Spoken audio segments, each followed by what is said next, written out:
Mr. Silent Channel. Please don't skip the ads, at paki-like naman, share at subscribe mo na rin, salamat. Kabanata 1481 lumilipad na Rakshasa. 1481. Saglit na napabuntong hininga si Yefan. Isa siyang cardiac surgeon, at ngayon ay naging gynecologist na siya. Sino ito upang mga tuwiran? Hindi nagtagal, muling narinig sa silid ang sigaw ng flight attendant sa sakit. Hawakan mo.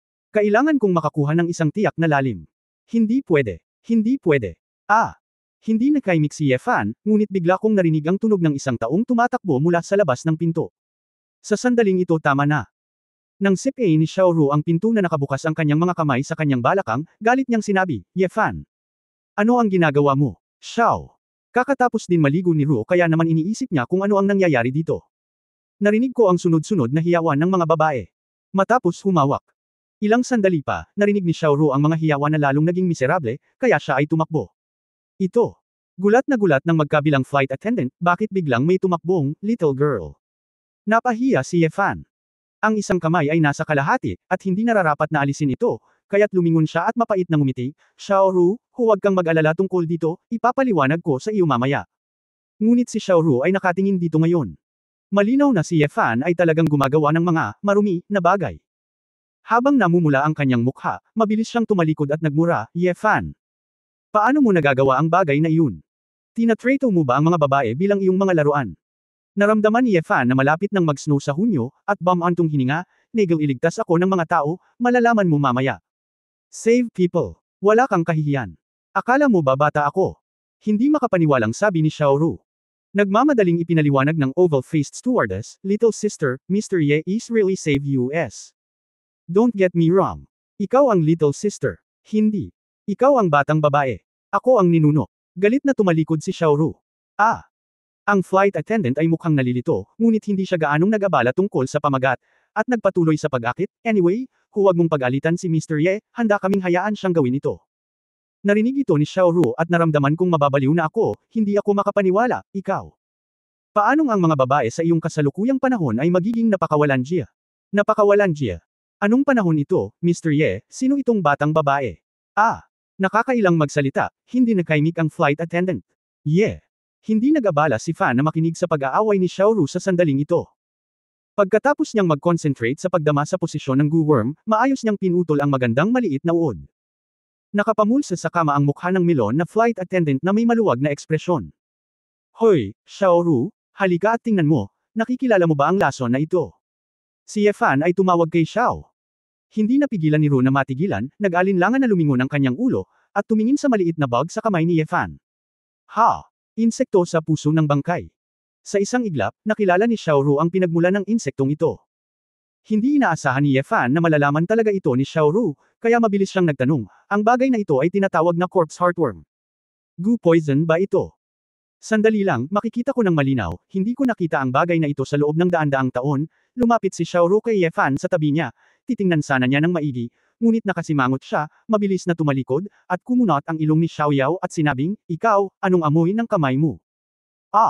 Yefan nakita ko rin na medyo mabaho ito, at sinabi sa stewardess na may mukha ng melon, beauty, mukhang may ilang gynecological disease ka. Pumunta ka sa ospital at tingnan. Namula ang mukha ng melon na flight attendant at nahihiyang tumango. Oo. Inilagay ng Fan ang bug sa isang tasa, pagkatapos ay pumunta sa banyo para maghugas ng kamay. Paglabas niya dalawang flight attendant ay nakabihis na at walang magawa sa takot. Dahon. Sinulyapan sila ng Fan at may panghihinayang sinabi, hindi ako makapaglibang magkasama ngayon. Sa susunod na may pagkakataon akong maglaro, mauna na kayo. Yung dalawa. Natatakot na sinabi ng mga flight attendant, Mr. Ye. Lalabas ba tayo at papatayin? Oo. Saglit na nag-isip si Fan, hindi makumplito ng dalawang babae ang kanilang misyon, baka mapatay sila, kaya kinuha niya ang telepono, tinawag si Asmodeus. Hindi. Matagal bago sumagot si Asmodeus, boss. Sloppy Ghost, nakarating ka na ba sa Xiangcheng? Naalala ni Yefan na tila tinawag ni Belial ang ilang kapatid. Sinabi ni Asmodeus, hindi nagtagal pagkatapos bumaba ng eroplano, tatanungin ko sana si Beryl kung saan siya matutuloy ngayong gabi, ngunit hindi niya sinagot ang telepono. Sinabi ni Yefan, tama lang, ipapadala ko sa iyo ang mga coordinate, dumiretso ka kay Azazel at sa iba pa, pumunta ka sa kinaroroonan ko, kung may mga tao dito sa Xiangcheng, maaari mong tawagan silang lahat. Sa lalong madaling Asmodeus.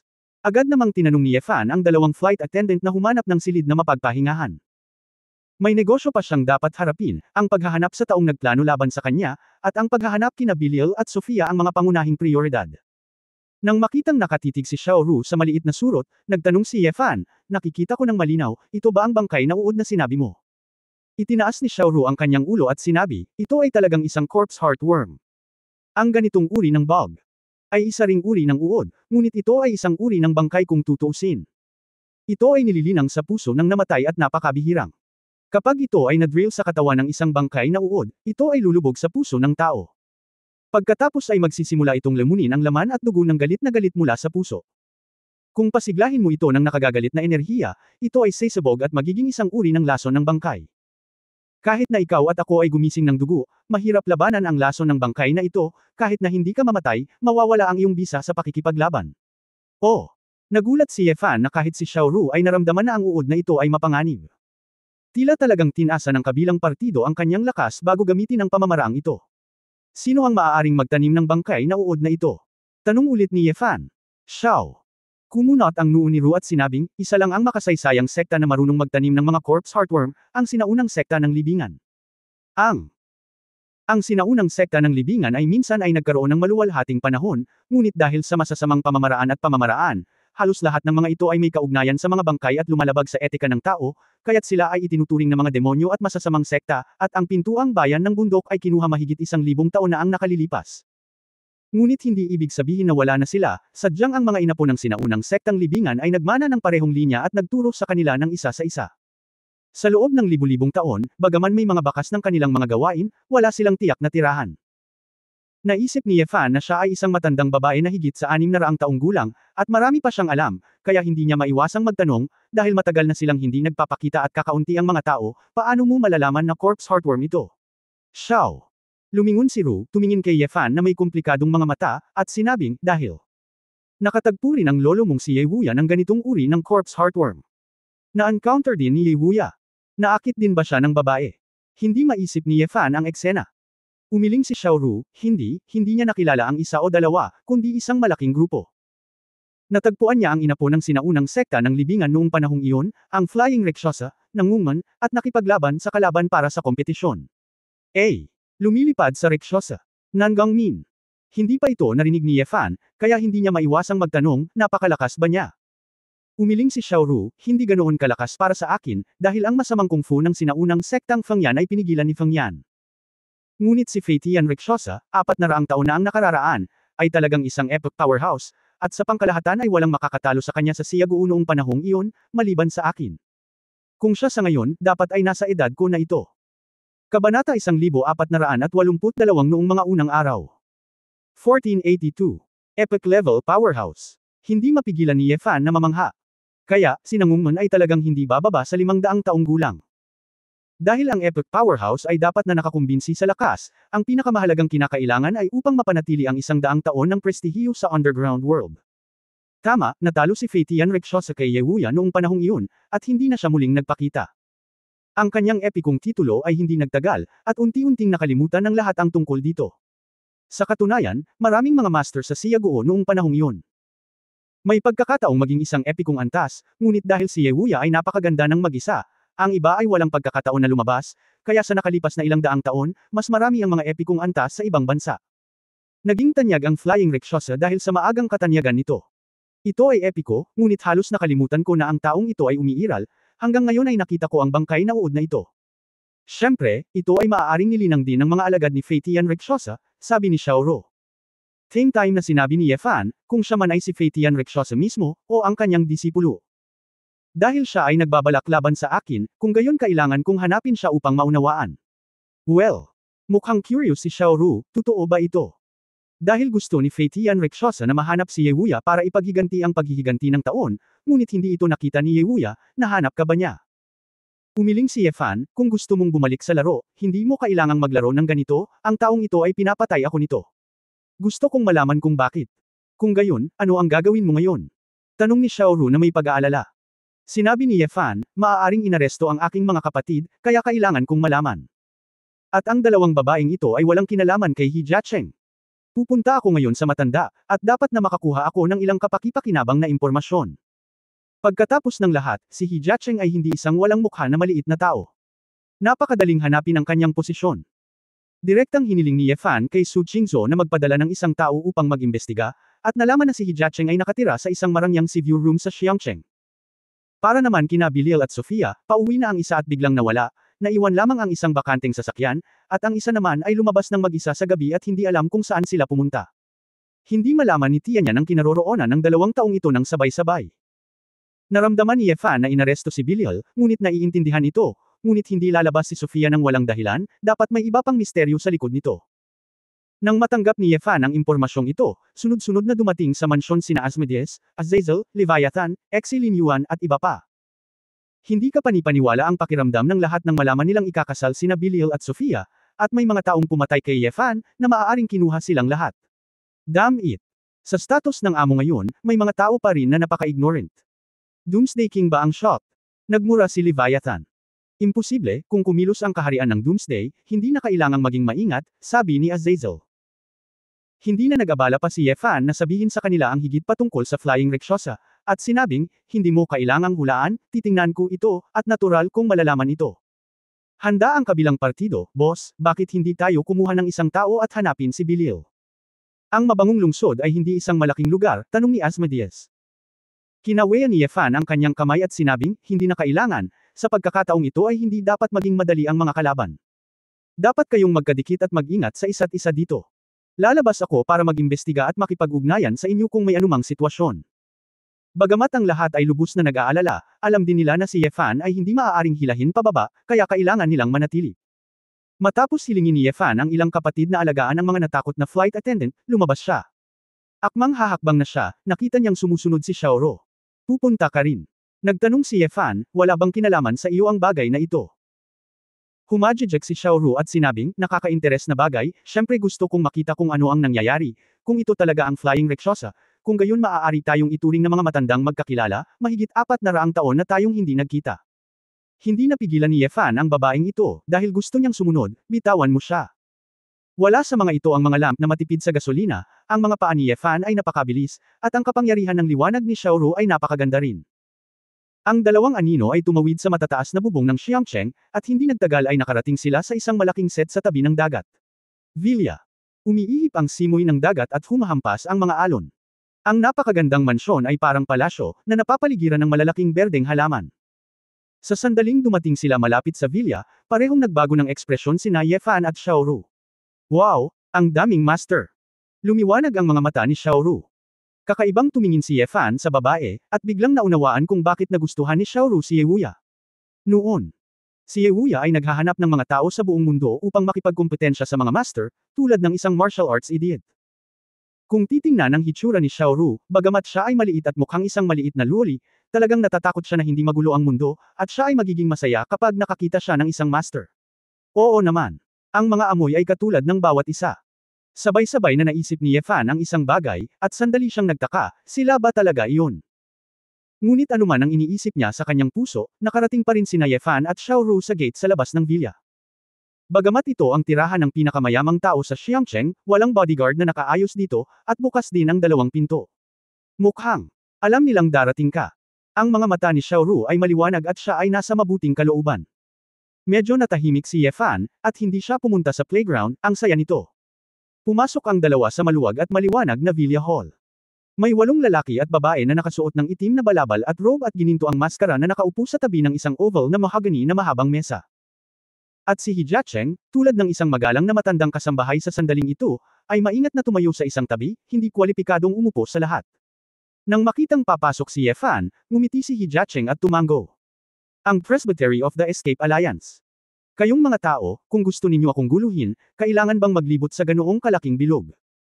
Napabuntong hininga si Ye Fan, dapat naisip niya na, maliban sa Doomsday King, ang mga matatandang ito lamang ang naglalakas loob na hanapin siya ng problema.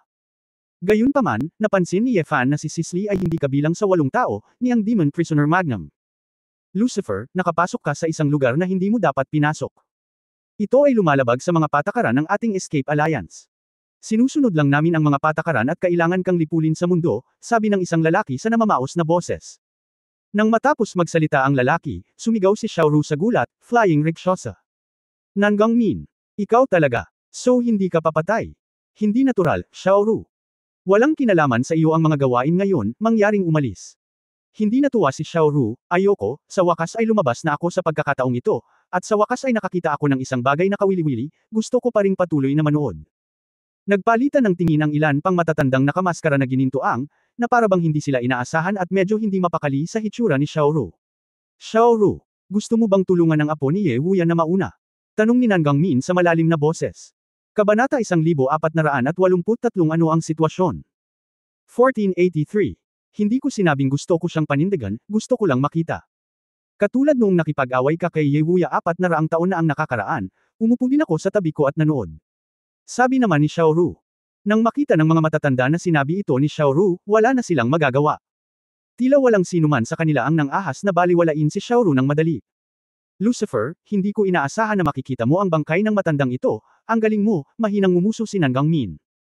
Sinabi ni Ye Fan, nagtataka pa rin ako, saan nagkaroon ng lakas ng loob ang Hijacheng na magplano laban sa akin. Lumalabas na ito ay sulsol niyong matatanda. Hindi mo akalain na gusto kanyang pasayahin dahil nagbigay siya ng tribute sa iyo, di ba? Bagamat isa lamang siyang lingkod ng ating Escape Alliance, ang pag-iral ng kanyang pamilya ngayon ay bunga rin ng ating suporta. Natural lang para sa kapakanan ng naghihintay akong maglingkod, pagmamalaki ng isang elder.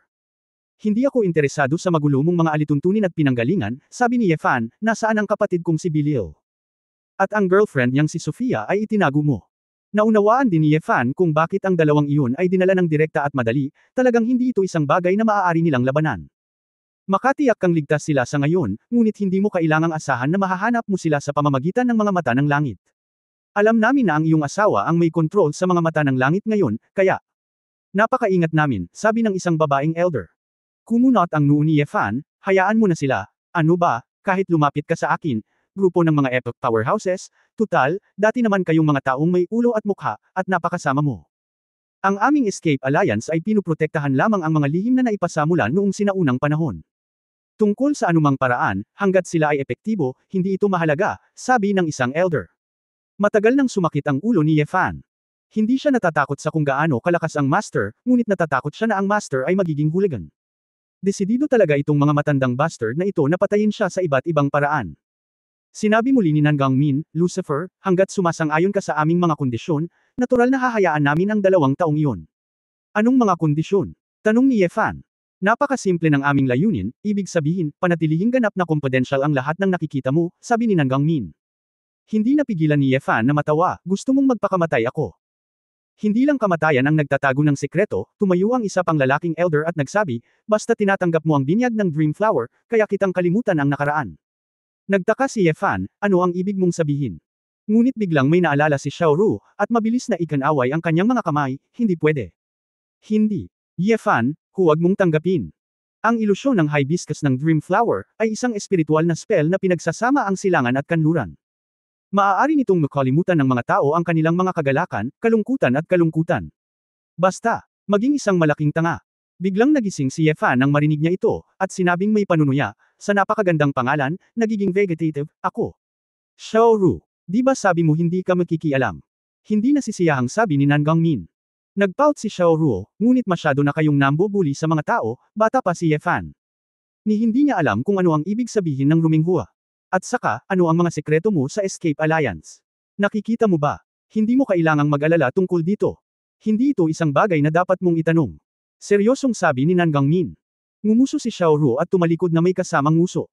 Sinabi ni Ye Fan, hindi ko tatanggapin ang ganoong katangahang kahilingan. Maaari ka ring magmadali at lumaban kung gusto mo. Kung wala si Sisley sa eksena, naramdaman ni Ye Fan na mayroon siyang magandang pagkakataon, kahit na mas kaunti ang mga kaaway. Hindi mo iniisip na ikaw lang ang makakalaban sa napakaraming epic old guys dito. Ayaw lang naming gumawa ng masyadong ingay, dahil labag ito sa paniniwala ng Escape Alliance namin, kaya isa lang ang we started to choose to assassinate you, pero hindi ibig sabihin nun natatakot kami sa iyo, natatawang sabi ng isang elder. Sa tingin ko, dapat kang magpakamatay, Lucifer, walang Ye Wuya na biglang susulpat ngayon, walang makakapagligtas sa iyo. Kung mamatay ka, mabubuhay ang mga kapatid mo. Muling sabi ng isang babaeng elder. Kung ayaw mong magpakamatay, maaari naming lutisin ito. Marami kaming paraan para hayaan kang mamatay ng mapayapa at walang sakit, sabi ni Nangangmin. Ngumisi si Ye Fan, bakit? Dahil lang sa nahuli mo ang kapatid ko at pinagbantaan ako. Kung gagawin ko ito, mamamatay ako ng maraming beses. Wala ka talagang pakialam sa kapatid mo. Live or die. Tanong ulit ni Nan Gangmin. Malamig na sinabi ni Ye Fan, sinasabi ko sa iyo, kahit napatayin mo si Bilil, isang paraan lang ang pipiliin ko, iyon ay ang patayin kayong lahat. Pag-aalay ng dugo sa kanyang espiritu sa langit. Isang matanda ang pumutok sa isang shot ang mesa, bumangon at nagsabi, Lucifer. Hindi kami naririto para makipaglaro sa iyo. Sa pagkakataong ito, dahil nagpasya kaming kumilos, kailangan naming magkaroon ng resulta. Ang sinumang lumabag sa mga tuntunin ay huhusgahan. Sa susunod na pagtakas mo dahil kay Yewuya, ngunit dulot din iyon ng kahinaan ng nakatatandang Sisli. Sa pagkakataong ito, hindi na namin kayo bibigyan ng isa pang pagkakataon. Kung pipilitin mong kunin ang iyong mga kapatid upang mamatay ng sama-sama, pagkatapos ay bibigyan kita ng kasiyahan. Si Ye Fan ay galit din, at tumawa ng galit, okay. Hindi ko ito mahihiling. Anyway, kayong mga idiot na matatanda, hindi ninyo alam kung ano ang ginagawa ninyo, lahat ay self-righteous, sino sa tingin ninyo ang mapoprotektahan ninyo? Hindi na makapaghintay si Ye Fan na sabihin sa kanila ngayong nakapatay na siya ng 3 tao mula sa sinaunang mundo ng engkanto. May isang lalaki na nauubusan. Gayunpaman, kung iisipin mong mabuti, hindi magandang sabihin mo ito, ngunit maaari itong magdulot ng kaguluhan at gulat sa mundong ibabaw, kaya kalimutan mo na. Pumalakpak si Xiaoru at pumalakpak, okay. Fight. Ye Fan, tutulungan kitang magsaya. Hindi napigilan ni Ye Fan ang umiyak at tumawa saglit, matandang babae, ayos lang kung hindi ka tumulong. Ngunit sa sandaling ito, biglang hindi narinig ni Ye Fan ang boses ni Xiaoru. Kaagad na sumunod, naramdaman ni Ye Fan na umiikot ang mundo, at lahat ng nasa harapan niya ay nagbago sa isang kisap mata. Talagang nagpakita siya sa isang ligaw, tiwangwang at mapanganib na lupain na puno ng pula at dilaw na buhangin, graba at lupa. Ang higit na nakapagpapahanga kay Ye Fan ay hindi maipaliwanag na pamilyar siya sa kanyang mga damit, pantalon, at sapatos. Hindi ito ang naranasan niya noong siya ay teenager, noong siya ay nangangaso ng target sa Red Rock Canyon sa North America. Eksena. Paano ko maibabalik ang 10 taon na ang nakalipas? Damn! Anong sitwasyon? Natigilan si Ye Fan, at biglang naramdaman na may papalapit sa kanyang harapan. Bagamat wala siyang nakita o narinig, si Ye Fan ay likas na lumipad pabalik. Kabanata 1484 na lumalaban mag-isa. 1484. Whoosh! Nang umatras si Ye Fan Fei at tumalon, sa wakas ay nakita niya ang 2 puting ilaw na lumipad, ito pala ay 2 ninja darts.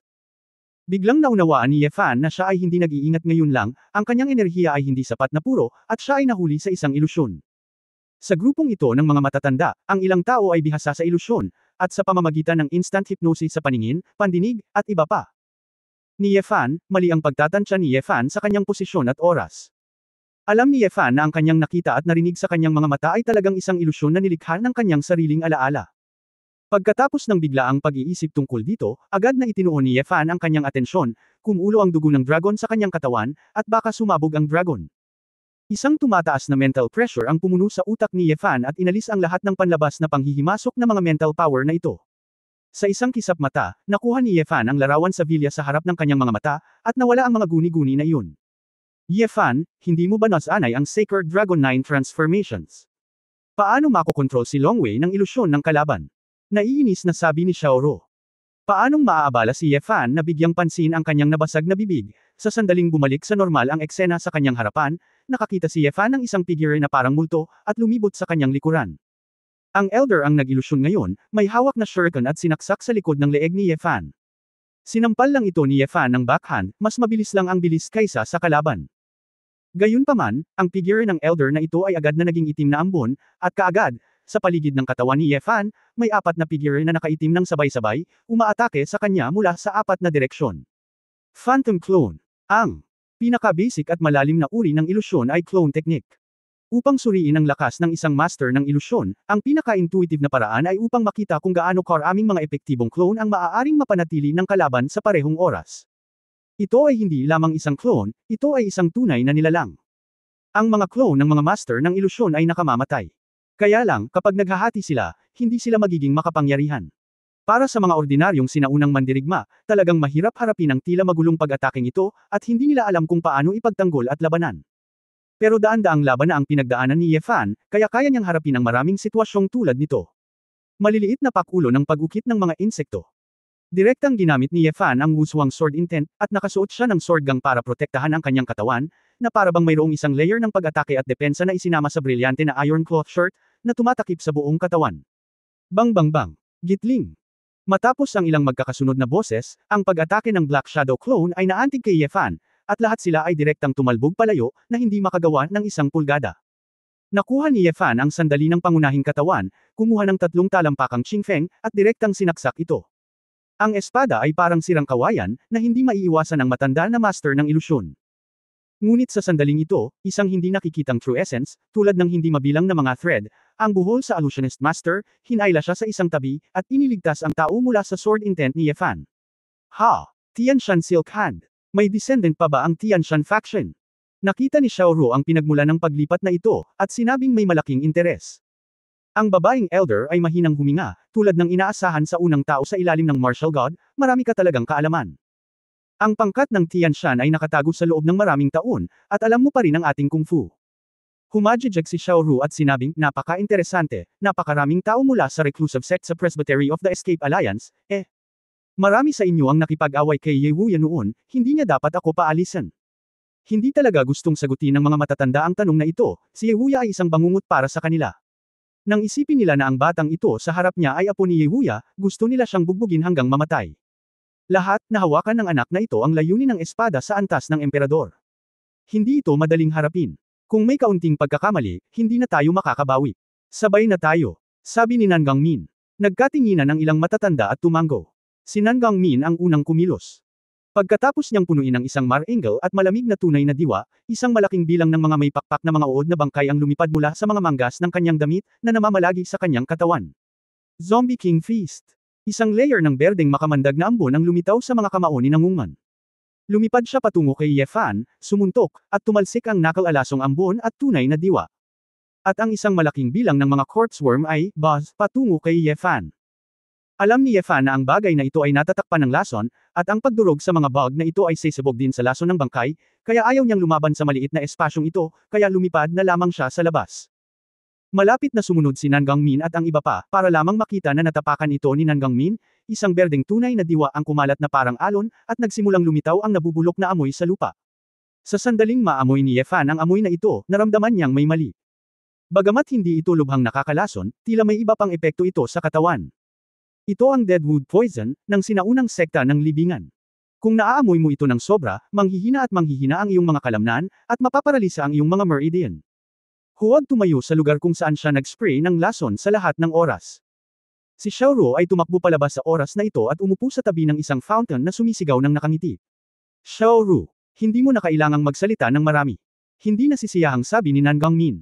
Humph. Paunti-unti na kayong nag-aaway, bakit hindi mo ako hayaang makausap ang batang ito? Ikan-away ni Xiaoru ang kanyang maliit na kamao at sinabing hindi kumbinsido. Si Yefan ay hindi nang ahas na magmalasakit, kaya natural na mabilis siyang lumipat sa ibang lokasyon.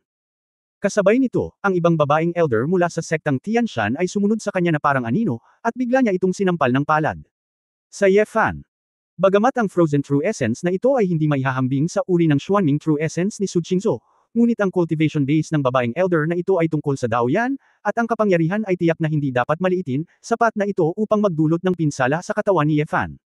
Napansin ni Yefan na ang mga matatanda sa magkabilang gilid at likod ay naghihintay ng pagkakataon. Inatake na siya ng kalaban, at kailangan niyang umatake at ipagtanggol sa malawak na hanay. Unang ginamit ni Yefan ang espada sa kanyang kamay at puwersahang iwinagayway ito ng 100 beses sa isang iglap upang matanggal ang tinik ng yelo. Walang katulad na layunin ng espada, 8 Desolate Emperor Dragons. Sa susunod na segundo, si Yefan ay nagpatawag ng 4 o 5,000 espada, tulad ng isang bagyo ng mga espada, mabilis na pumalibot sa katawan ni Yefan. 8 Stegosaur ang lumabas mula sa scroll, eksaktong katumbas ng 8 matatanda ng Escape Alliance.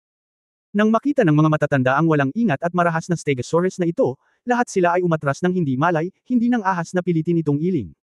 Nang makita ang eksenang ito, iminulat ni Xiaoru ang kanyang mga mata at bamulong, saan siya nakakuha ng napakaraming espada. Nakakamangha. Kawili-wili ba ang apo ni Ye Wuya? Si Yefan ay nasa mataas na espiritu sa oras na ito. Pagtuon, pag-uuto sa Stegosaurus, agresibong pagpindot patungo sa 8 matatanda, ang layunin ng espada ay paalang at nakamamanghang, at ang kapangyarihan ay kamangha-mangha. Nang makitang ang 7 elder ay lahat ay pinigilan ng Stegosaurus, isa sa mga elder ay biglang lumitaw, at pagkatapos ay sinugod niya si Yefan ng malupit. Naghahanap ng kamatayan. Saglit na natarante si Yefan, at inutusan ang isang Stegosaurus Wouran na umalis. Ngunit lumitaw ang isang eksena na ikinagulat ni Ye Fan. Sa sandaling ang Stegosaurus at ang lalaki ay malapit ng magbanggaan, ang mga espadang ito ay talagang nawala ng kontrol, na parang tinataboy ng kung anong puwersa, lahat sila ay nagkawatak-watek, at ang Stegosaurus ay bumagsak kaagad. Kabanata 1485 Nakatagong panganib. 1485 oo. Maingat na sinuri ng Fan at nalaman na may isang espesyal na electromagnetic force field na lumitaw sa paligid ng katawan ng matanda. Isang bakas ng asul-violet dilaw na masalimuot na electric current ang lumipad sa paligid ng matanda, tulad ng isang kalasag ng electric current.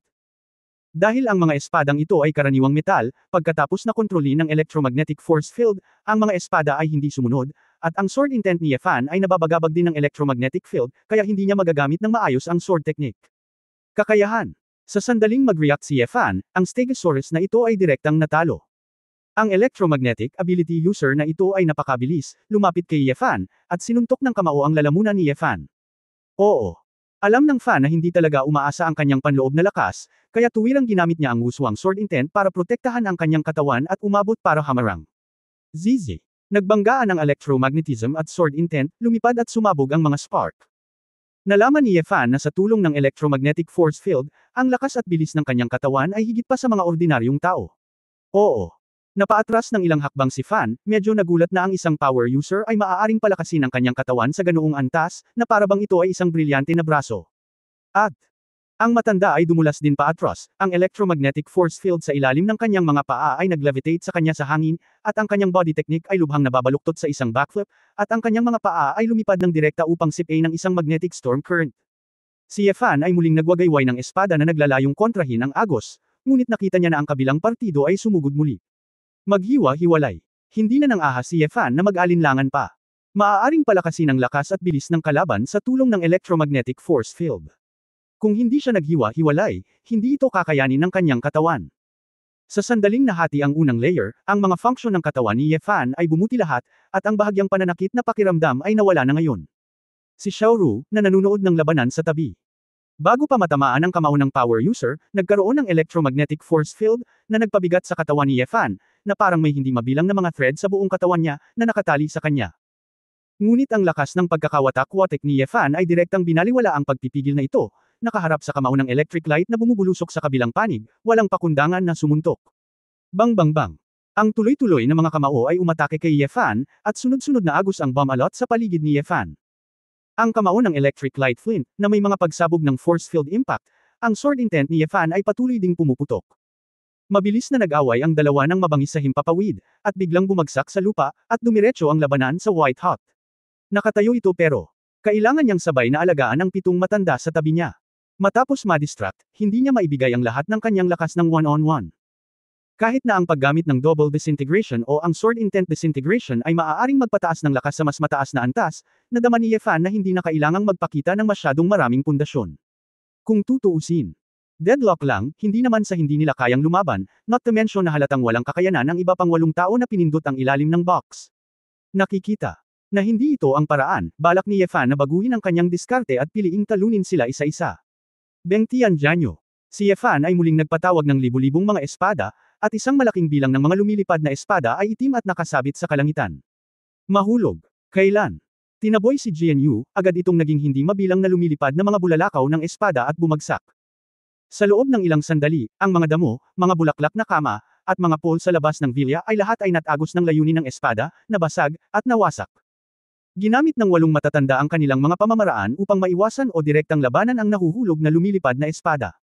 Sa kanilang lakas, tulad ng isang malawak na hanay ng layunin ng espada, natural na imposible para sa kanila na mamatay, ngunit ito ay gumaganap lamang ng isang tiyak na pagkaantala.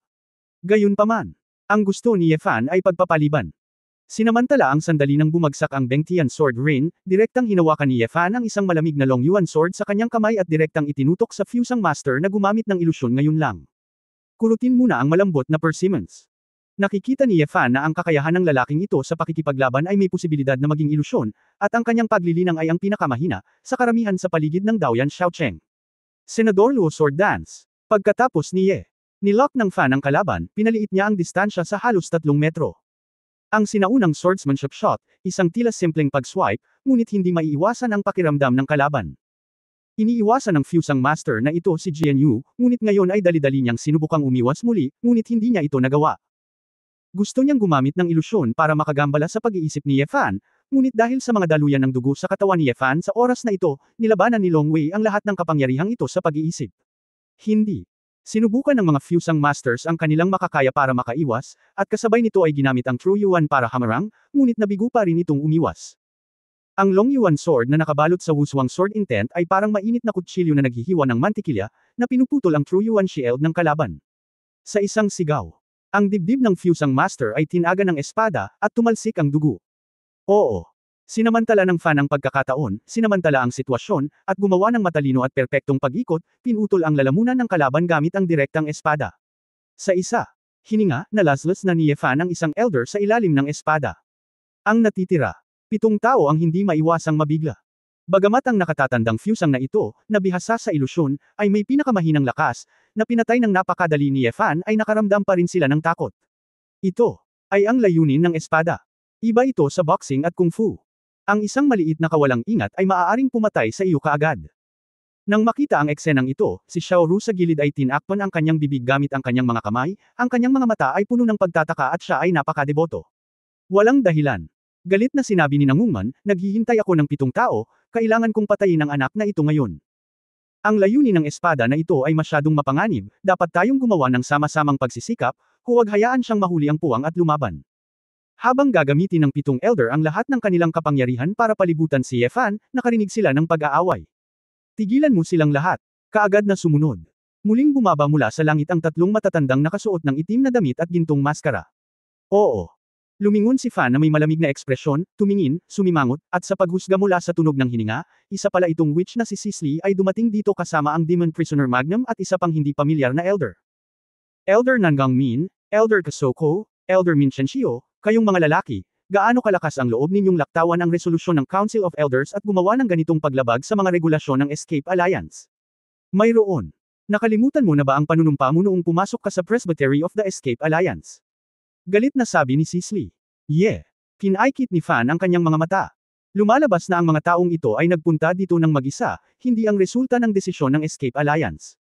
Nagtataka pa rin siya kung bakit hindi pumunta si Sisley at ang iba pa, at ang kanilang mga damdamin ay nakatago.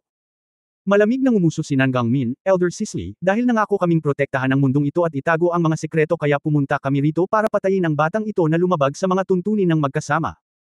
Noong nakaraang pagkakataon, dahil sa intervention ni Yehuya, tinanggap lang namin ang nakakahiyang resulta para isaalang-alang ang pangkalahatang sitwasyon, ngunit sa pagkakataong ito, dapat nating lutisin ang nakatagong panganib na ito.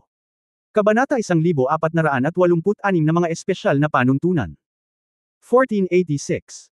Ngunit kahit na hindi mo ito matanggap, ang resulta ng huling pagpapalaya ni Lucifer, sa pagkakataong ito ay hindi mo maaaring lampasan ang resolusyon ng Presbyterian Church at harapin ang bagay na ito ng pribado. Ang iyong pag-uugali ay lumabag sa mga tuntunin ng ating Presbyterian Church. Sa ganitong paraan ito ay ganap na salungat sa orihinal na intensyon ng ating Escape Alliance. Saway ni Sisley ng Mountain Sect ay nagsabi, Elder, kahit bumoto tayo, ang natitirang Presbyterian Council ay malamang na hindi. Lumitaw, ngunit tayong mga tao ay hindi natatakot sa kamatayan. Oo. Kung kailangang hayaan ni Yehuya ang taong ito na sumisira ng mga sekreto, hindi ba magmumukhang katawa-tawa ang Escape Alliance natin? Pumayag naman si Nangang Min. Ang demon prisoner na si Magnan ay tumawa, Nangang Min, Min Shenshio. Kayong lahat ay mga taong nagkaroon ng personal na sama ng loob kay Yehuya, ngunit daan-daang taon na ang nakalipas, bakit pinanghahawakan mo pa rin ito? Talagang. Kung mayroon kang kakayahan, dapat kang pumunta kay Yehuya sa unang lugar at aibuli ang isang bata sa edad na 20s, ngunit wala itong saysay. Magnum. Huwag maging sira-sira, kung mayroon kang sasabihin, buksan at sabihin ito. Kami ay hindi ko kayang panindigan ang ginawa ni Yehuya, pero ano? Talaga bang naaayon sa mga patakaran na palayain ng Lucifer na ito? Tanong ni Nangang Min. Ay tahimik. Malinaw, sa teorya, ito ay hindi masyadong matibay.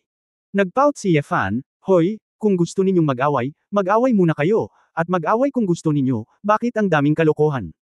Boy, huwag kang mabaliw. Hindi kami seryoso. Sa kakayahan lang na ito, magsisisi ka na. Sabi ni Nangang Min sa malalim na boses. Ngumisi si Ye Fan at sinabing, hindi ba't para lumaban ng mas marami ng mas kaunti, alam kong may kakayahan ka. Ikaw. Nang malapit na siyang mag-away muli, sumigaw si Sisley, tama na. Walang saysay ang pakikipagtalo, kung kailangan mong magkaroon ng kapani-paniwalang resulta. Isang paraan lamang, maaari itong maging ganap na patas, at hindi ito lalabag sa mga patakaran. Hayaan mong kumbinsihin ang lahat. Sandaling natahimik ang mga matatanda na para bang may bigla silang naisip. Pagkaraan ng ilang segundo, nag-aalangan na sinabi ni Magnum, ibig mong sabihin. Hayaan si Lucifer na pumunta sa Santa Pagoda. Oo. Kumunot ang noo ng fan, Santa Pagoda in Xianggu Town. Ano ba yan? Gayunpaman, tila namangha ang mga matatandang naruroon nang marinig nila iyon, at lahat sila ay tumigil sa pag-uusap. Tumingin si Sisley sa nakatatandang Yigan at sinabi, paano ito? Sa tingin mo ba kung ito ang sinaunang bayan na walang kamatayang pagoda, walang mga pagtatalo? Kung makapasa si Lucifer sa pagsubok ng sinaunang bayan na walang kamatayang pagoda, natural na hindi makapagsalita ang matanda. Masasabing, sabi ni Nanggang Min. Ako rin. Hanggat pumayag si Lucifer, pagkatapos ang bagay na ito ay matatapos, sabi din ni Min Chenshio. Tumingin si Sisley sa Elder na gumamit ng electromagnetic ability, Elder Kisoko, ikaw naman. Umiling si Kisoko, na nagpapahiwatig na walang problema. Oo. Nanlumos si Fan, what the hell are you talking about? What the hell is the Immortal Pagoda? Lucifer, huwag kang mag-alala, sasabihin ko sa iyo ng detalyado mamaya, sabi ni Sisley sa isa pang katabi niya. Sinabi ng babaeng matanda, Rania, pumunta ka at tingnan mo kung ano ang kalagayan ng 10 kawal ng Yuan Men. Tumanggo ang babaeng elder na nagngangalang Rania at naglakad papunta sa matanda na namatay sa balang dugo. Oo. Kumunot ang noo ni Fan, tanga ba ang mga taong ito? Halatang pinatay niya ang fusang ninja na iyon, ano ang tinitingnan mo? Tumakbo si Xiaoru sa sandaling ito, at tuwang-tuwang sinabi, wow, so ang taong iyon ay ang 10 sundalo ng Yuan Men. Kilala siya bilang Master of Illusions, at siya lang ang nag-iisa nitong nakalipas na ilang daang taon. Pero mukhang iba talaga ang cultivation level. Paano? Ito. Sa oras na iyon, ang nakatatandang Rania ay nag-condense ng nakakasilaw na white magic energy sa buong katawan niya. Sa ilalim ng banal na ningning, ang mahiwagang enerhiya na puno ng sigla ay ibinuhos sa katawan ng 10 sundalo ng tarangkahan. Pagkalipas ng mahigit 10 segundo pagkaraan, nagulat si Yefan nang makitang matapos mabilis na gumaling ang mga sugat ng 10 sundalo ng Yuan Men, nabawi rin ang kanyang function ng katawan. Resurrection Magic. Natigilan si Yefan. Kabilang sa mga puting salamangka ng banal na pagpapagaling, ang tunay na kahulugan ay magic ng muling pagkabuhay. Ngunit ang problema ay ang kahirapan sa paglilinang ng ganitong uri ng mahika ay hindi may larawan ng isip na mataas, at kakaunti lamang ang maaaring matuto nito. At ang mahika ng muling pagkabuhay ay hindi nangangahulugan na ang mga patay ay maaaring mabuhay muli.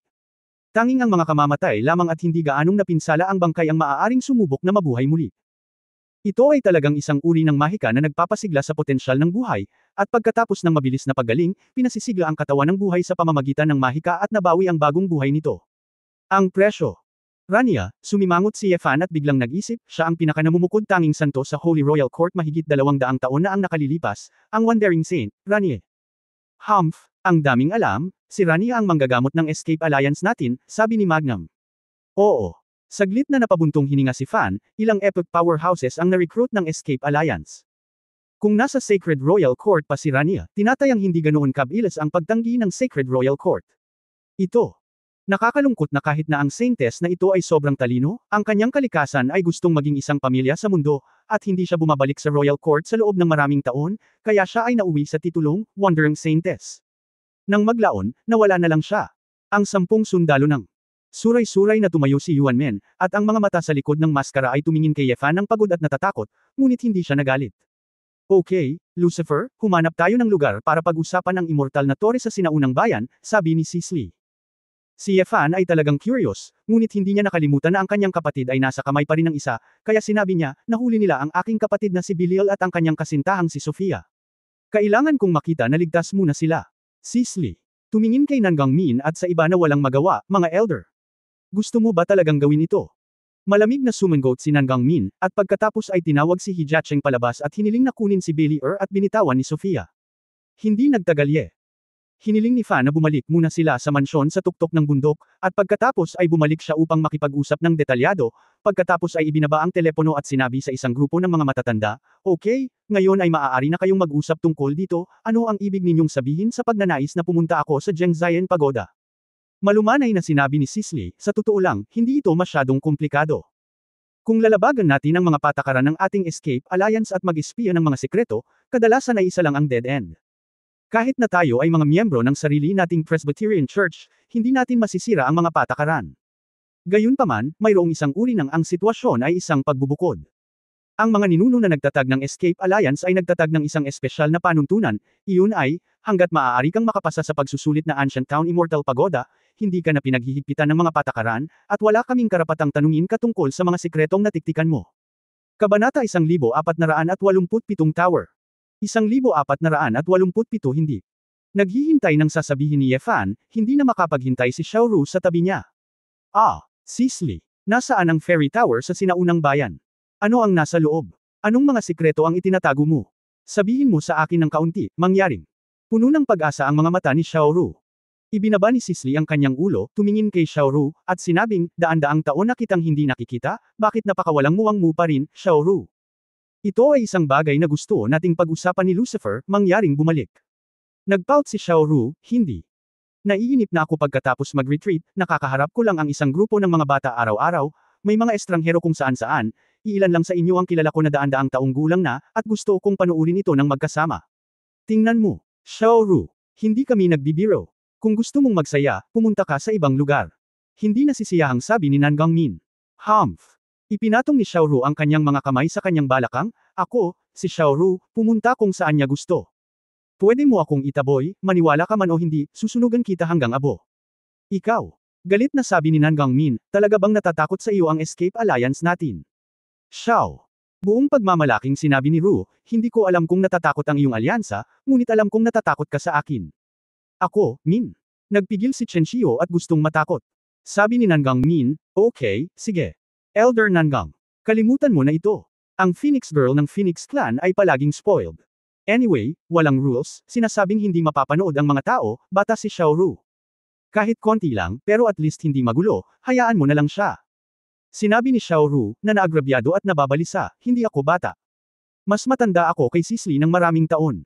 Kayo ang mas bata sa paningin ko. Anak. Tumingin si Yefan kay Xiaoru, at ang anino ni Xiao Ziner ay hindi maiwasang lumitaw sa kanyang mga mata, pagkatapos ng lahat, siya ay isang ninuno na may kaugnayan sa dugo, at si Feng Nu ay tila may init ng ulo. Well, Xiaoru, ang bagay na ito ay walang kinalaman sa iyo, kaya huwag kang gumawa ng gulo.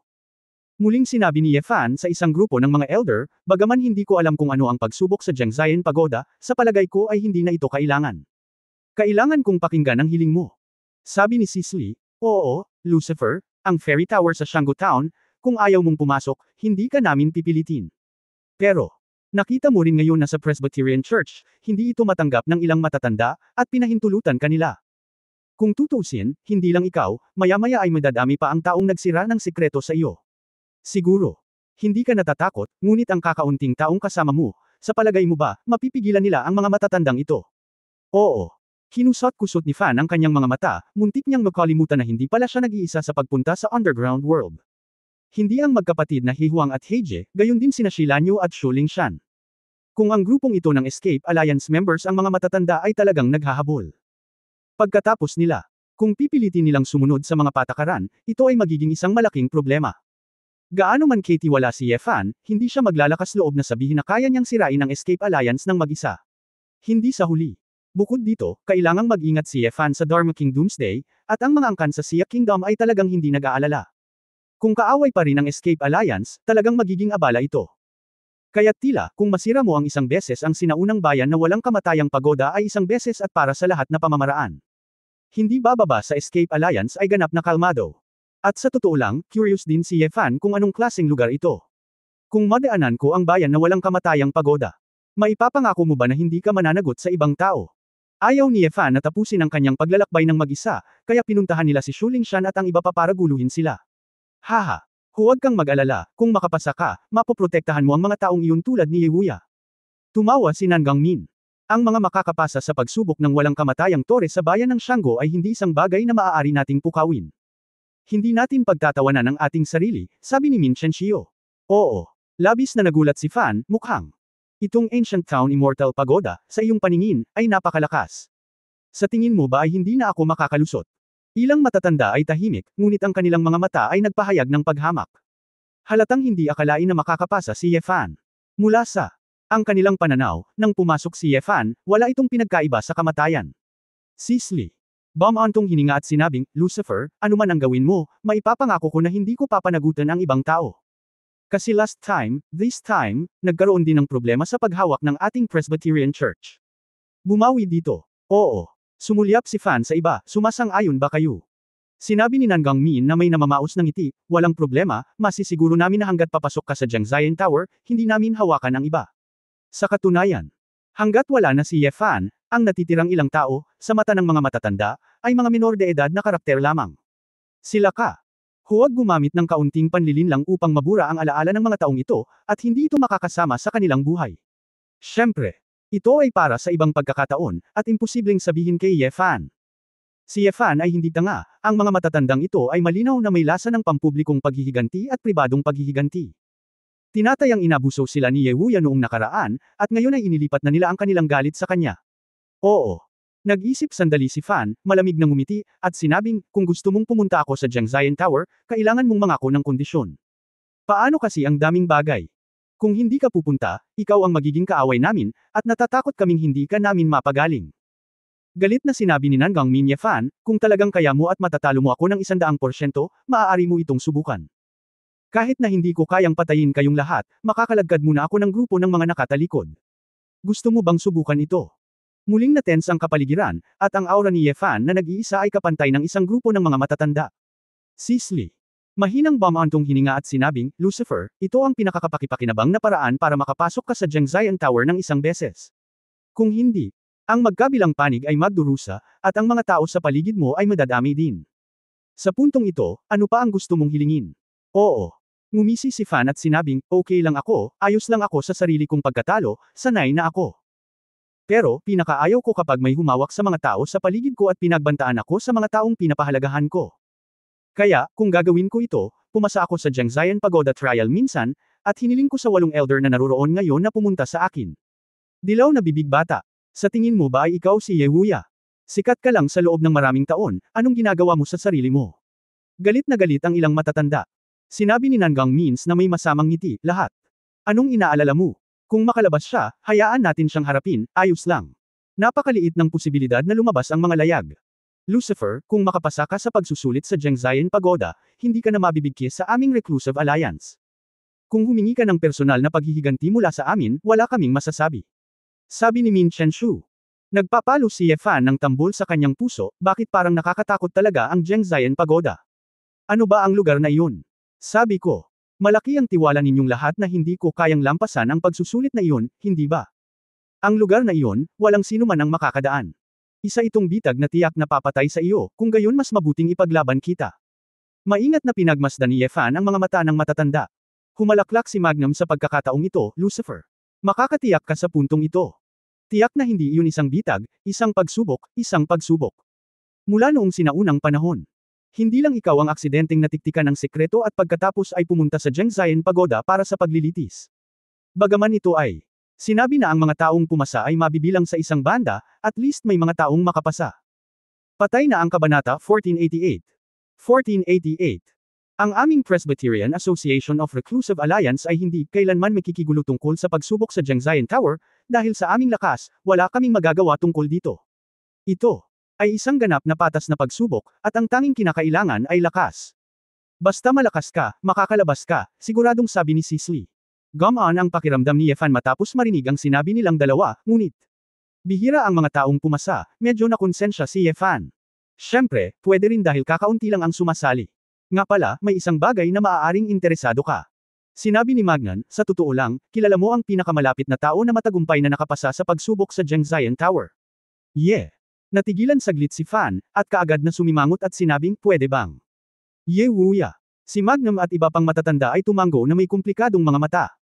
270 taon na ang nakalilipas, nagpakita si Ye Wuya sa isang lugar na aming binabantayan, at tinanggap niya ang isang pagsubok.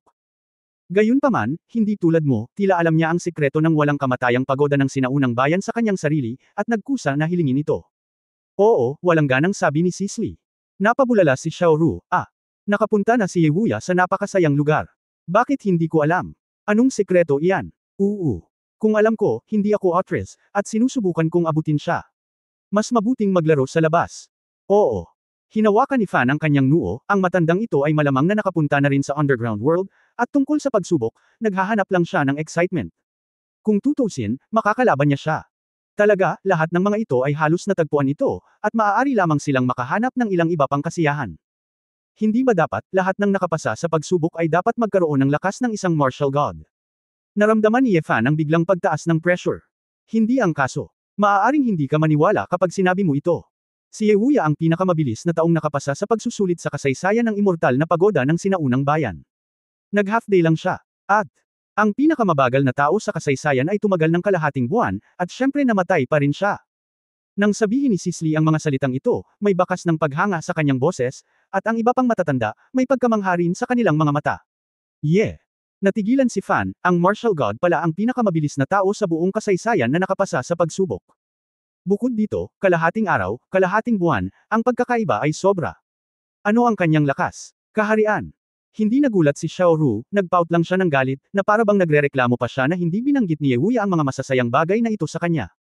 Naramdaman ni Ye Fan ang kanyang anit na namamanhid, hindi nakakagulat na ang grupong ito ng mga tao ay labis na nagseselos kay Ye Wuya, ang taong ito ay ginulat ang lahat sa kanyang lubos na lakas. Hindi napigilan ni Ye Fan na mapabuntong hininga, ito ay dahil sa pagkakaroon ng isang pervert na tulad ni Ye Wuya kaya niyang mapanatili ang isang mapagpakumbabang puso at patuloy na magsikap. Kung tutusin, mayroon pa ring isang bundok sa isang bundok. Si Shan Gao, sa harap ng martial god, siya ay talagang hindi gaanong mahalaga. Sinabi ni Magnan, Lucifer, hayaan mo akong sabihin sa iyo, ang mga maaaring makapasok sa Encanto Torre sa sinaunang bayan ay ipinaliwanag na nila na sila ang malalakas sa mundo, ang mahihina ay sa panimula. At hanggat maaari kang makapasa sa pagsubok, maaari kang ituring na pinakamataas na powerhouse sa kasaysayan ng tao. Bagamat hindi lahat ng nangungunang powerhouse ay magkakaroon ng pagkakataong makapasok sa pagsusulit, hindi bababa sa ilang mga tao na maaaring lumabas ay hindi maihahambing sa atin. Sa iyong edad, siguradong ikaw ang pinakabatang nakapasok sa Fairy Tower sa sinaunang bayan, ngunit dahil nakarating ka na dito, nilabag mo ang mga patakaran, at napakaraming matatanda ang tumatangging palayain ka, kung gayon walang ibang paraan upang mahanap ito. Alinman, makipaglaban sa ating mga matatanda, o tanggapin ang pagsubok. Bibigyan kita ng pagkakataon sa maaari kang pumili para sa iyong sarili, kapag nakapasok ka sa Zhengzhou Tower, kung hindi ka makapasa, may dead end lang. Ye Fan sa oras na ito ang kanyang kalooban ay halo-halong din. Bagamat nakaranas siya ng maraming laban sa buhay at kamatayan, sa nakaraan, ang malaking bagay ay ang mabuhay at mamatay kasama ng kanyang mga kapatid. Pero, ngayon, may pamilya na siya, manliligaw, at mga anak. Buhay at kamatayan sa tabi. Sa intelektual na pagsasalita, naramdaman ni Ye Fan na kung makikipag-away siya sa mga elder ng Escape Alliance, maaaring magkaroon siya ng mas magandang pagkakataon na mabuhay, at kung madilim ang kalangitan, marahil ay umatras sila. Ngunit mula sa sariling mga buto ni Ye Fan, mula sa isang pusong naghahangad ng lakas, umaasa si Ye Fan na maranasan minsan, si Ye Wuya at isang grupo ng malalakas na lalaki sa kasaysayan, kung anong uri ng mga pagsubok ang kanilang pinagdaanan. Mga tao, laging kailangang ituloy ang kaunting buhay. Naramdaman ni Fan na kung hindi niya kilala ang Fairy Tower sa sinaunang bayan, ayos lang. Ngayong alam na niya, kung hindi siya pupunta doon, lagi siyang may buhol sa puso. Pagkatapos huminga ng malalim, sinabi ni Ye Fan, alam ko, ngunit hindi ako makakapunta sa Zhengzhou Pagoda ngayon, hintayin mo ako 2 araw, makalipas ang 2 araw, makipag-appointment, at magkikita tayong muli. Sisley. Tumango, dahil nakapagdesisyon ka na, mainam na maghintay ng 2 araw, ngunit tandaan, huwag sabihin sa iba ang mga sikretong ito. Oo. Umiling si Fan at ngumiti at sinabing, huwag kang mag-alala, hindi ako mangangahas na magsalita ng walang kaparerekon, o ang aking pamilya ay mag-aalala ng halos mamatay. Nang makita ni Nan Gangmin at iba pang matatanda si Ye Fan na sumang-ayon, medyo nanunuya ang kanilang mga mata. Sinulyapan sila ni Ye Fan at sinabing, alalahanin ang iyong pangako, kapag ako ay lumabas, walang sinuman sa inyo ang gustong tumakas. Maghintay hanggang sa lumabas ka at pag-usapan ang malaking usapan na ito, naiinis na sabi ni Nan Gangmin. Sabik na sabi ni Xiao Ruo, gusto ko talagang pumunta sa Zhengzhou Tower na iyon. Sisley, hayaan mo akong pumasok at tingnan. Xiao Ruo, huwag kang maging katawa-tawa, hindi mo nilabag ang aming mga patakaran, hindi na kailangang makilahok sa lahat ng ito. Kung gagawin mo ito muli, kahit na ang mga bystanders ay hindi papayagan, mahigpit na sabi ni Sisley. Napakakuripot. Nagpout si Xiao Ruo, kalimutan mo na yun, hindi naman ako pwedeng makipagsapalaran, may gagawin pa ako, mamaya ko na to pag-uusapan. Mauna na ako, at maaari mong sabihin sa akin kung saan pupunta kinabukasan. Nang makitang tapos na ang usapin, hindi na nag-abala pang manatili si Ye Fan, tumalikod at bumalik sa mansyon. Nang makita ito, mabilis na nagwala si Xiao Ruo at hinabol siya, Ye Fan, hintayin mo ako. Wala akong matitirhan. Ang isang grupo ng mga matatanda ng Escape Alliance ay tumingin sa likuran ng dalawa na mabilis na nawala, lahat ay tahimik. Matagal siyang hindi nagsalita. Elder, masyado mo bang minamaliit si Lucifer?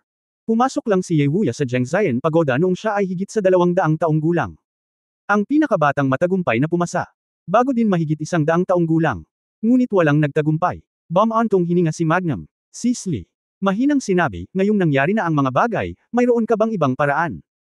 Kumpara sa pakikipaglaban natin sa kanya at nauuwi sa mabibigat na casualty, mas mabuti. Subukan niya, at least para sa amin, wala lang.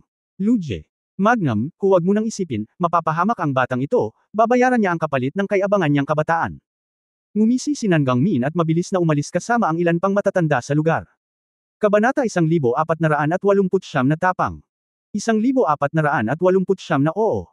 Mahuhulaan din ni Fan na dapat isipin ng grupong ito ng matatanda na patay na siya. Gayunpaman, ang grupong ito ng mga tao ay nag-iisip sa kanilang likuran, at wala siyang pakialam. Dahil malakas ang pagnanais niyang gumawa ng pandarambong sa kanyang puso, magpapasya siyang gawin ito. Kahit na alam niya, ito ay tiyak na isang masamang pagpipilian, ngunit dahil siya ay nahaharap sa isang hadlang sa kanyang buhay, kailangan niyang magsumikap upang malampasan ito. Ang mga kahihinatnan ng kabiguan.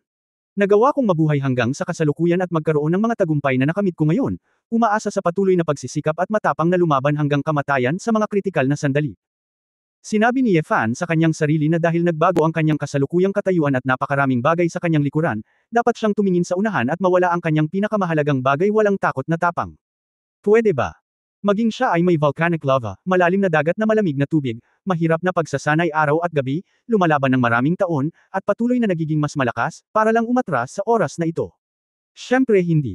Gaano man kahirap ang mga taon, nakaligtas siya. Sa isang sinaunang bayan na walang kamatayang pagoda, dahil higit sa isang tao ang makakaligtas, bakit wala siyang pagkakataon? Sa sandaling siya. Naisip ito, ang dibdib ni Ye Fan ay puno ng pagmamataas, at ang isang hindi mapagparaya na init ng ulo ay ganap na napukaw. Tumatakbo sa lahat ng paraan. Ang lahat ng tao sa inferno ay sabik na naghihintay, at nang bumalik si Ye Fan, lahat ay naganhawahan. Boss! Wuho! Miss na kita! Parang octopus, tumalon si Belial at niyakap si Ye Fan, at hahalikan na sana si Ye Fan. Oo.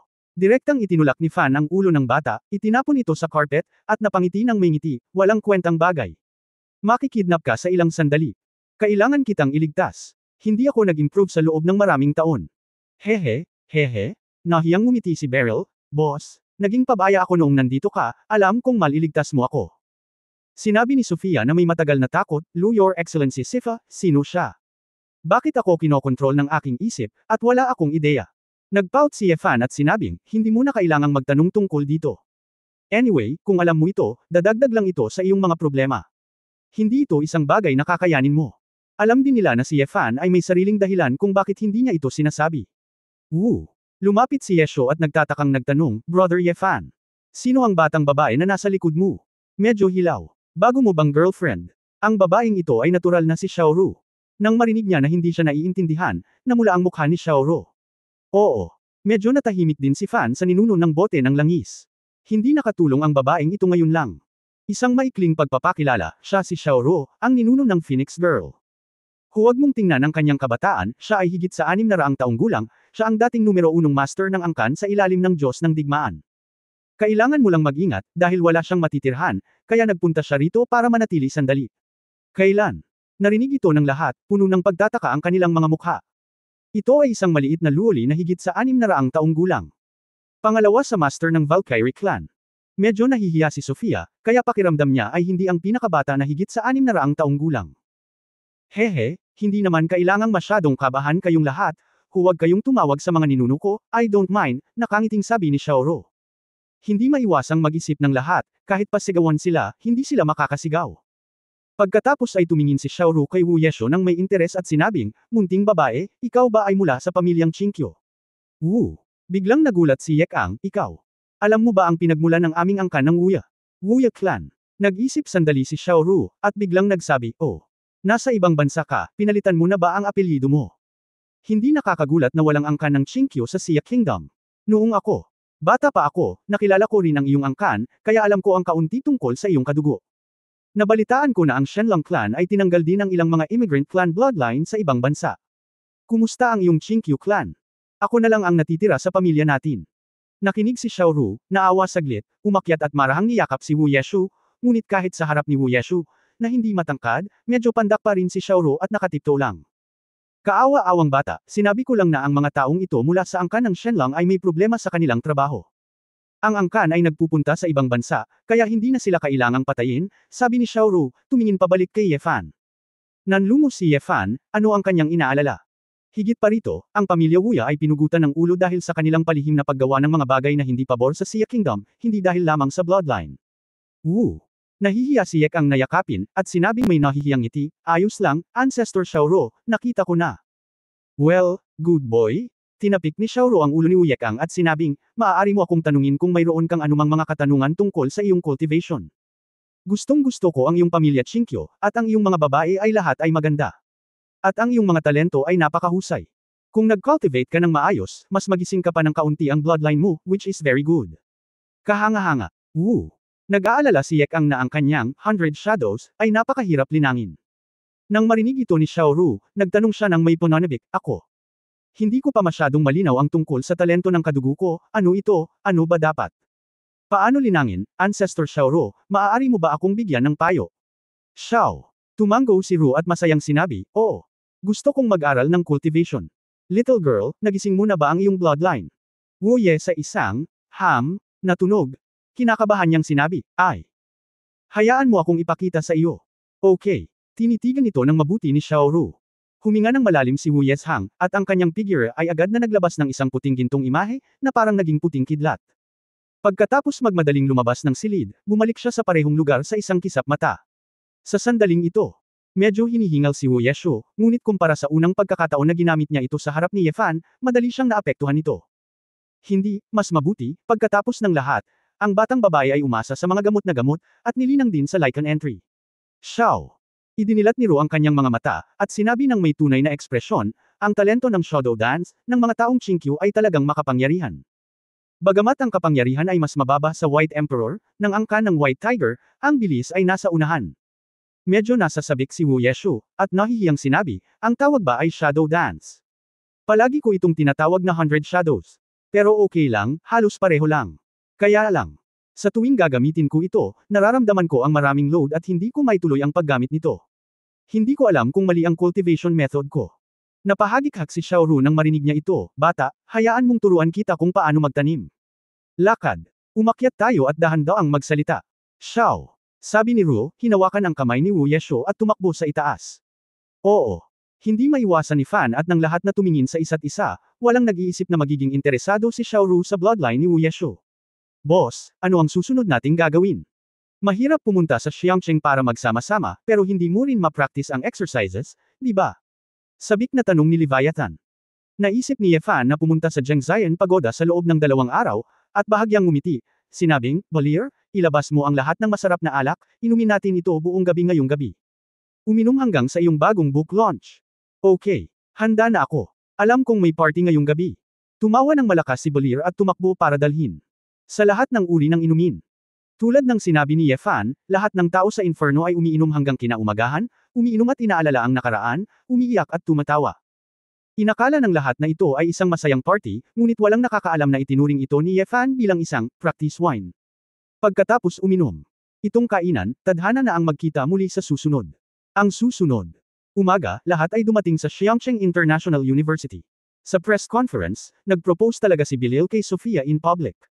Puno ng saya at palakpakan ng eksena. Karamihan sa mga tao ay hindi alam na si Sofia ay 1,000 taong gulang na vampira, at naisip niya lamang na siya ay isang magandang kapareha. Pagkatapos ni Ye, si Fan at ang iba ay dumalo sa espesyal na press conference na ito, sumakay si Ye Fan sa eroplano at pumunta sa Purgatory Island. Doon, maagang dumating sina Su Qingzhou at Tuan Chuan at binibisita nila si Ye Wuyo. Oo. Pakiramdam ni Fan ay hindi na niya kailangang makipagkita at magpaalam sa bawat babae. Ipaparamdam nito sa lahat na may mali. Gayunpaman. Bago pumunta sa Zhengzhien Pagoda, gusto pa rin niyang makita muli ang kanyang asawa at anak. Sa gulat niya, gusto niya talagang makilala si Ye Wuyo bago umalis. Kabanata 1490 ano ang ginagawa niya. 1490 pusa. Purgatory Island, isang bahay sa gilid ng burol, na may ilang puno ng nyog na umuuga sa tabi nito, banayad ang simoy ng dagat, at ang araw ay puno ng tropikal na estilo. Sa labas ng tropikal na villa na gawa sa bato, ang bakuran ay natatakpan ng mga pebbles at ilang puting buhangin, mga mesa at upuan na gawa sa ritan at kawayan, mga swing, at ilang maliliit na bulaklak at damo. Sa isang mahabang mesa, may mga makukulay na bulaklak. Ni Yewuyo ay may hawak na isang pares ng maliit na gunting, maingat na pinuputol ang mga sanga at dahon ng mga bulaklak, at nag-aayos ng bulaklak sa isang palayok. Sa tapat ng Niewuyo, natutunan din ni Su Qingzhou kung paano gumawa ng isang piraso ng trabaho sa kanyang sarili. Gayunpaman, medyo matigas ang mga galaw ni Su Qingzhou. Paminsan-minsan, bahagyang kumunat ang noo niya at iniisip ito, hindi alam kung paano magsisimula. Ang biyenan at manugang na si Nie. Masayang-masaya rin si Wuyo na biglang nagkaroon ng apo, ngunit hindi siya makapaniwala nang malaman niya na si Tuan Chuan ay malamang na ipanganak ni Ye Fan at Su Qingzhou sa hinaharap. Gayunpaman, walang pakialam si Nie Wuyo sa DNA. Sa unang pagkakataon na nakita niya si Tuan Chuan, pakiramdam niya ay sobrang cute at nagustuhan niya ito. Tungkol naman sa ang pagpupulong kay Su Qingzhou, matagal na itong inaabangan ni Nie Wuyo, ngunit nahihiya siyang banggitin ito. Kung tutusin, lahat sila ay mga babae na nakakita ng malalaking hangin at alon. Pagkatapos ng kaunting pag-uusap tungkol sa maraming bagay, mauunawaan nila ito, kaya hindi mahirap makisama sa isa't isa. Pagkatapos kumain ng sama-sama sa umaga, sinabi ni Niewuyo na gumawa ng ilang flower arrangement para palamutihan ang bahay. Si Su Qingzhou ay orihinal na dumating upang dalhin ang kanyang anak na babae upang bisitahin ang kanyang biyenan. Narinig niya na marunong magayos ng mga bulaklak si Niewuyo, kaya sumama siya para subukan ito. Bagamat mahigit 20 taong gulang ang pagkakaiba ng edad ng biyenan at manugang na babae, mukhang hindi naman ganoon kalaki ang agwat. Si Niewuyo ay nakasuot ng mahabang puting linan na damit, na nagpapakita ng kakisigan at katahimikan ng isang mature na babae. At casual din ang pananamit ni Su Qingzhou sa bakasyon, na may pink na maikling manggas at isang asol na maikling palda, ang kanyang balat ay kasing puti ng cream, at ang kanyang kagandahan ay mas maganda kaysa sa isang pinong bulaklak. Kung nakikita ng iba, karamihan sa kanila ay akala na ito ay isang nakatatandang kapatid na babae at isang nakababatang kapatid na babae, ngunit ito ay hindi inaasahan na ito ay isang relasyon sa pagitan ng isang biyenan at isang manugang na babae. Panapanahong itinataas ni Niewuyo ang kanyang ulo upang makita kung ano ang kalagayan ni Su Qingzhou. Nadatnan niyang nagdadalawang isip ang babae at hindi niya alam kung saan ito ilalagay. Napangiti siya ng mahina, sundan mo ang puso mo. Huwag kang masyadong mag-isip. Si Su Qingzhou ay medyo nalito. Nahihiya siyang ngumiti, Nay, natatakot lang ako na baka hindi maganda kung isaksak ko ito. Kahit na, si Su Qingzhou mismo ay hindi inaasahan na siya ay makakatawag ng nanay nang maayos kapag kaharap si Niewuyo. Tila na dahil ang dalawa ay may magkatulad na katangian sa ilang mga aspeto, siya ay may likas na pagpapalagayang loob at hindi masyadong mahusay magsalita. Kung mukhang hindi maganda, bakit mo pipiliin na ilagay ito? Kung pipiliin mong ilagay ito doon, at least maganda ang unang impression, sabi ni Niewuyo. Tumanggaw si Qingzhou, at pagkatapos ay hindi na niya inisip ang tungkol dito, at binilisan ang kanyang bilis. Tumingin si Niewuyo sa harap ni Su Qingzhou, ang palayok ay medyo regular, at ang kulay ay mas malamig, ngunit mayroong isang maliit na pink na kaayusan ng bulaklak na nakasabit sa gitna, at ngumiti, Xiaoshu. Ang kaayusan ng bulaklak, na may nakasulat at pagpipinta. Ang mga pintura ay halos magkapareho. Mula sa estilo ng isang tao, makikita mo ang emosyon, kaisipan, at maraming bagay sa loob ng isang tao. Sa pagtingin sa iyong mga gawa, alam kong isa kang cute na bata sa puso.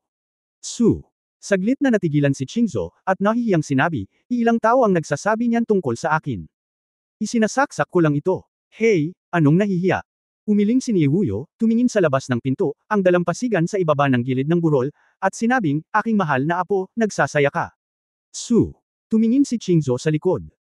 Sa isang sulyap, nalaman kong si Tuan Chuan, kasama ang dalawang anak na babae na sina Ye at Shilanyu, ay nagtatayo ng sandcastle sa dalampasigan. Oo, parang first time maglaro sa beach. Baliw ako. Halos tanghali na. Kung nasa bahay ako, magsisimula na talaga akong magtanong kung ano ang tanghalian. Hindi. Tumingin si Wuyo sa oras, nako, kung hindi mo ako banggitin, nakalimutan ko, hayaan mo ang bata na umakyat para kumain, ang bata ay dapat kumain kapag kailangan niyang kumain, at matulog kapag kailangan niyang matulog. Tumanggaw si Su Qingzhou, lumabas ng pinto, at sumigaw, Tuan-tuan. Halika na para tanghalian. Matapos marinig ang tunog ng paghahagis ng buhangin, naalala ni Tuan-tuan na kakain siya. Tumatakbo ng walang sapin sa bundok. Hoy! Tuan-tuan! Dahan-dahan! Huwag putulin ang iyong mga paa kung wala kang sapatos. Natahimik si Shilanyu saglit, kinuha ang isang pares ng maliliit na tsinelas, at kinailangang abutin si Sally. Hindi nag-alala si Ye, nakita na niya na iba si Tuan Chuan sa ibang mga bata at hindi siya madaling masugatan. Matapos tumakbo ang grupo pabalik sa bakuran. Inilabas ni Niewuyo ang seafood bamboo rice at steamed seafood na siya mismo ang gumawa. Sa orihinal, ang chef sa kastilyo ang magluluto, ngunit gustong magluto ni Niewuyo para sa kanyang manugang at apo, kaya maaga niya itong inihanda. Ito ang unang pagkakataon na kumain si Tuan-Tuan ng bigas na kawayan, at sariwa na sariwa ang hugis nito, kaya mabilis niya itong kinain na may kasamang malaking subaw ng kutsara. Dahan-dahan lang kumain, huwag mabulunan, ilang beses ko bang sinabi sa iyo na gustong kumain ng mahina ang mga babae? Masarap ba ang luto ni Lola? Tanong ni Su Qingzhou habang hinihimas ang ulo ng kanyang anak. Si Tuan-Chuan ay abala sa pagmuya, namumungay ang mga pisngi, at masiglang tumango. Pagkatapos ay sabihin ang salamat Lola, sabi muli ni Su Qingzhou. Tuan-Chuan. Lumunok ng isang subo ng kanin at matamis na sinabing, salamat po Lola.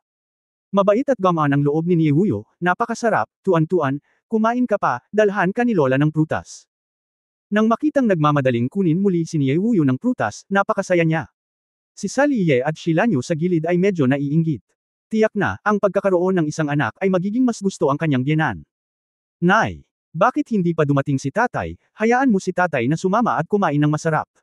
Na-miss ni Tuan-Chuan si Ye Fan, at hindi niya maiwasang tanungin si Su Qingzhou. Huwag kang mag-alala, sabi ng tatay mo pupunta siya ngayon, sagot ni Su Qingzhou, pinunasan ng tisyo ang bibig ng bata.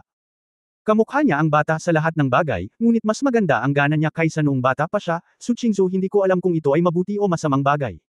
Sa sandaling ito, mula sa direksyon ng kastilyo sa itaas ng burol, isang nakasisilaw na puting gintong liwanag ang biglang bumitaw. Kahit ngayong tanghali, napakaliwanag ng kalangitan, ramdam mo ang puting liwanag. Ito ay lalo na halata. Maraming residente sa isla, nang makita ang liwanag na ito, nadama ang pagsabog ng pagpapahinga sa kanilang mga puso, pinaginhawa ang kanilang espiritu, at labis na nasiyahan dito. Kasama sina Su Qingzhou at Shilanyo, ganoon din, kahit si Tuan-Chuan ay nagtaas ng ulo at pansamantalang nakalimutan ang pagkain. Gayunpaman, si Niewuyo at Saliye ay sumimangot, medyo hindi komportable, na para bang masyadong mapang-api ang hangin kapag umuulan. Ginawa ba ito ni Angel? Anong ginagawa niya? Isang boses ng lalaki ang nanggaling sa pinto. Natigilan saglit ang lahat ng babae, ngunit nang lumingon sila, nagulat sila nang makitang sa wakas ay dumating na si Ye Fan. Kada rating lang ni Ye Fan sa eroplano kamakailan, at tiningnan kung naroon si Su Qingzhou. Naglakad si Niewuyo papunta sa lugar kung saan nakatira si Niewuyo. Ngunit nang siya ay papasok na, nakita niya ang isang banal na puting liwanag na naglalabas mula sa kastilyo. Pagtatapos ng kabanatang ito. For more updates, click on the notification bell.